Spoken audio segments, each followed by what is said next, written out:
Also unsere Strategie ist da ganz klar an der Stelle. Also wir wollen nicht nur ein Neuprodukt verkaufen und dann den Kunden alleine lassen, sondern wir wollen über den gesamten Lebenszyklus mit dem Kunden zusammenarbeiten, zu sehen, in welchem Zustand ist das Produkt, braucht es eine Reparatur, braucht es eine Wartung, sozusagen, dass der Kunde maximale Uptime hat für sein Produkt, sozusagen auch das Produkt genießen kann und die Ergebnisse bekommt, die er auch sich verspricht. Also das Spektrum ist weit. Ja. Ein Systemhaus bedeutet natürlich, wir hören nicht beim Motor auf.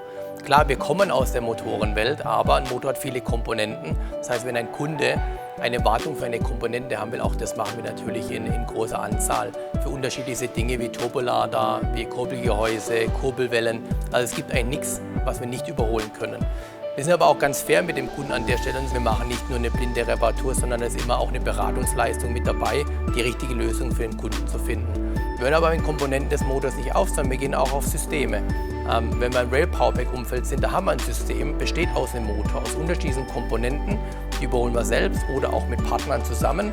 Aber wir gehen natürlich noch weiter, wenn es ganze Schiffsanlagen sind, von der Automation zum Beispiel kommend, also Deck to Propeller. Also das komplette Spektrum überholen wir in-house oder zusammen mit unseren Partnern. Sprich, wir haben ein globales Netzwerk von 18 eigenen Standorten, aber wir haben natürlich auch ein großes Distributionsnetzwerk, wo wir dann in Standorten nochmal Partner haben, die das für uns in unserem Auftrag dann übernehmen. Das sind genau diese Zentren, die Spezial-Know-how haben.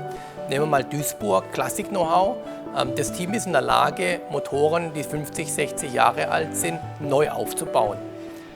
Das heißt, über Generationen hinweg haben wir dieses Know-how weitergegeben und wir bieten den Service global an alle Kunden an aus Duisburg heraus. Gehen wir dann wiederum nach Magdeburg, hochindustriell.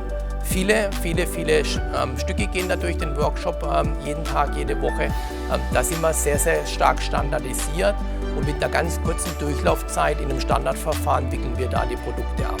Dann können wir nochmal Friedrichshafen uns anschauen, auch ein Spezialstandort, spezifiziert auf Großmotoren zum einen, aber zum anderen auch machen wir hier das Verteidigungsgeschäft hier am Standort, weil wir hier ein Kompetenzzentrum haben, auch für die Entwicklung dieser Komponenten und somit auch hier ein Spezialgebiet haben, wo wir etabliert haben in Deutschland.